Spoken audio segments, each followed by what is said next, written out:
Welcome to the Two Blokes Chatting radio show on 94.7 The Pulse. Music, interviews, news, and, well, Two Blokes Chatting. Now, here are the two blokes. Tell us who we've got on the telephone, would you please, Rod? We have Brian McMahon, and he is technically our boss because he is the, or I don't know if it's real, but acting CEO of Diversitat. They own and run this wonderful radio station. Brian, good morning to you. Good morning, Robert. Good morning, Neil. Good to be with you both. Great to have you on board. Thanks for joining us, Brian. So, I guess for people who, that's possibly a big surprise to know that Diversitat runs Pulse, but let's just kick off with a couple of minutes about who Diversitat is. It's an interesting name. I always was fascinated by the name Diversitat, but tell us a bit about what Diversitat does in their community. Yes, I'd love to. We're a registered charity with the Australian Charities and Not-for-Profit Commission. We commenced operation in 1976 as the Geelong Migrant Resource Centre, and then we became incorporated in 1983 under the name Geelong Ethnic Communities Council Incorporated, which is still our legal name. And then in 2005 we took up the trading name of Diversitat, and that obviously represents our focus on diversity and multiculturalism. So the sort of program... Go on, keep going, sorry, yep. Yeah, at the moment we have a number of services. We have settlement services, which provide settlement for refugees in the first 5 years of their arrival, mental health services, family services for vulnerable children. We have a generalist financial counselling program, and from time to time we obtain funding from the government for special projects.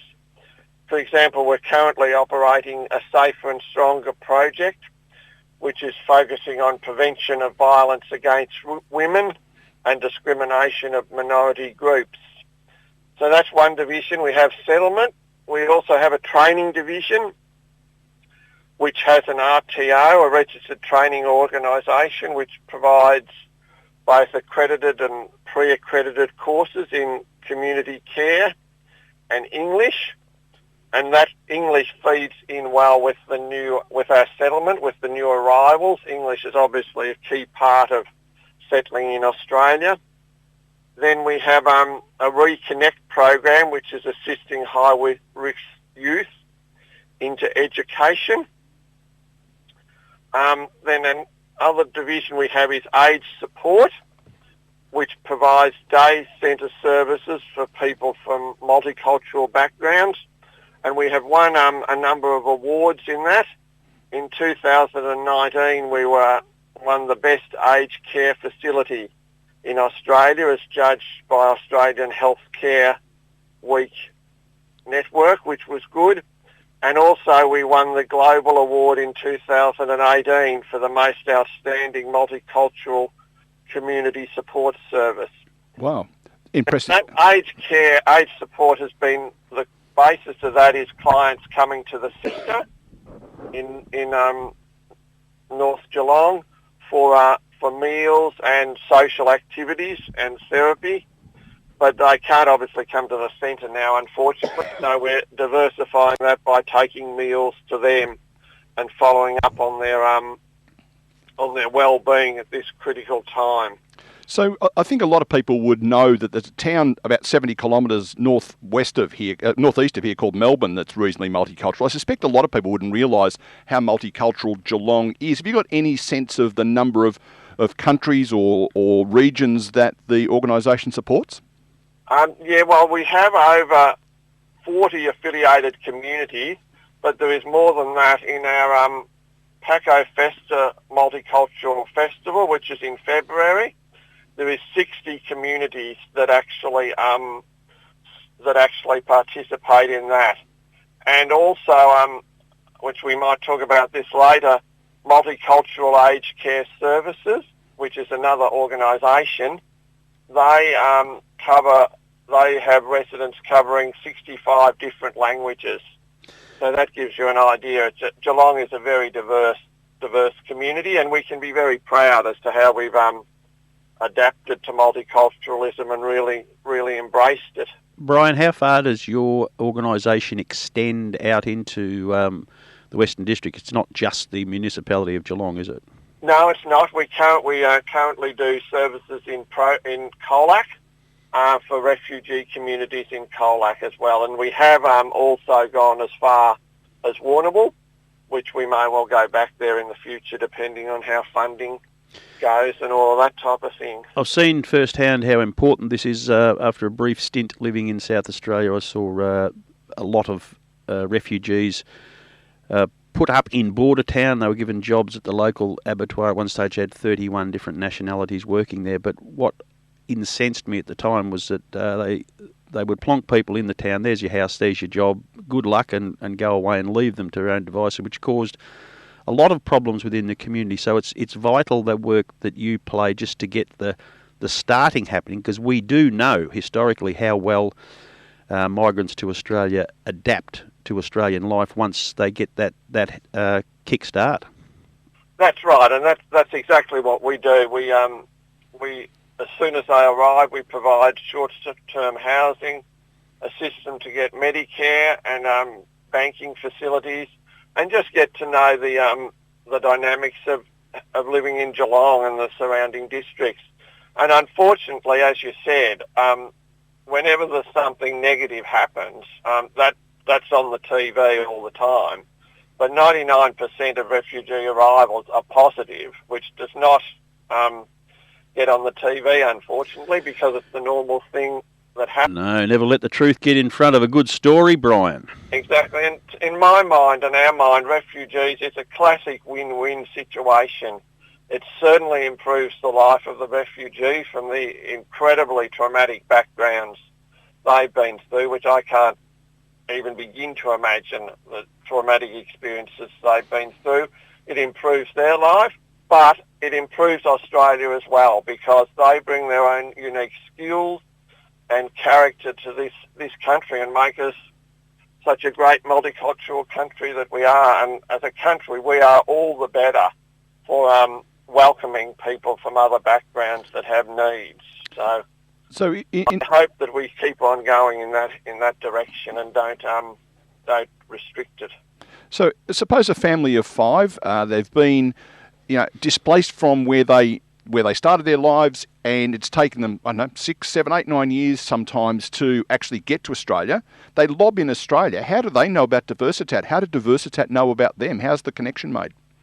Yes, well, we are a consortium partner with an organisation in Melbourne, AMES, Australian Migrant Employment Services, or English Services. I always get confused there. So they have the contract with the federal government for settling refugees in most of Victoria, and AIMS have subcontracted that to Diversitat in Geelong. So the refugees, they are allocated to various organisations, and then if they're allocated to Geelong, AIMS automatically put them with us. So it's the federal government that in the main describes where the refugees go, although I believe there is some consideration given for having, for example, if they have relatives in Geelong, they would be placed in Geelong as well to be with their relatives. Brian, Neil and I are two of many very grateful people that get to come in here and do some stuff on Pulse Radio, but interestingly, with what you just described Diversitat as, how did the connection with Pulse come about and why? Yes, well, we commenced operating the Pulse in 2004. Prior to that, it was operating as Geelong Community Radio, I think, was the technical name. Community radio has always been extremely difficult financially because you're competing against the bigger stations. So Geelong Community Radio in 2004 was in a lot of financial difficulty and probably wouldn't have continued operating. So we recognised the importance of the Pulse to the Geelong community. Obviously for the number of ethnic programs that are run, that was clearly the base, but then more than that, the special interest programs and sport as well.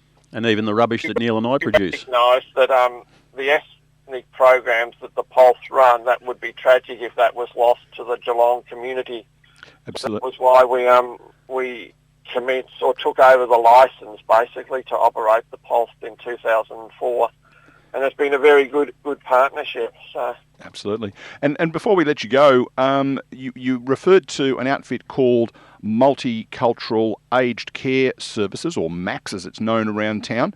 Understand there's a bit of activity going on in terms of you working more closely with that organisation.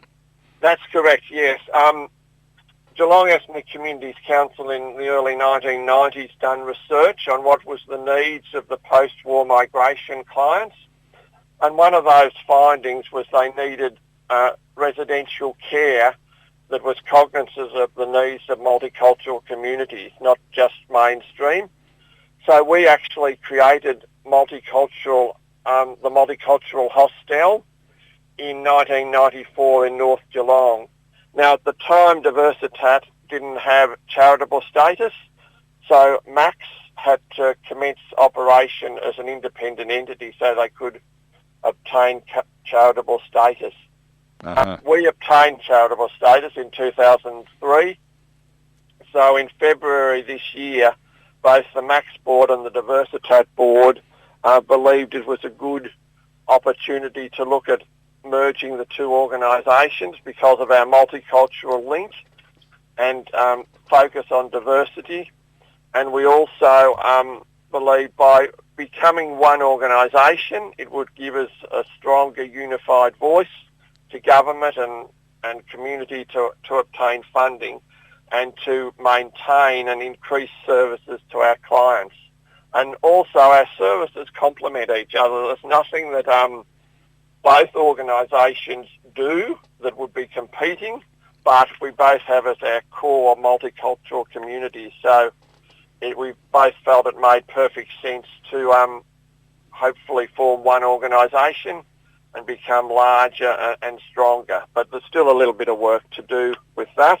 But I certainly hope that we will get there. Well, we appreciate you taking some of your time out on your day off as CEO of Diversitat to join us, Brian. And sounds like there's a bit of activity ahead of you. We might get you back if we're still doing this program at some stage later in the year and have another chat if that's all right with you. That would be wonderful. Can I just quickly mention some other programs that we operate? You're the boss. We have we operate My Maintenance Crew, which is a maintenance service, both commercial or residential, and that assists youth at risk of long-term unemployment.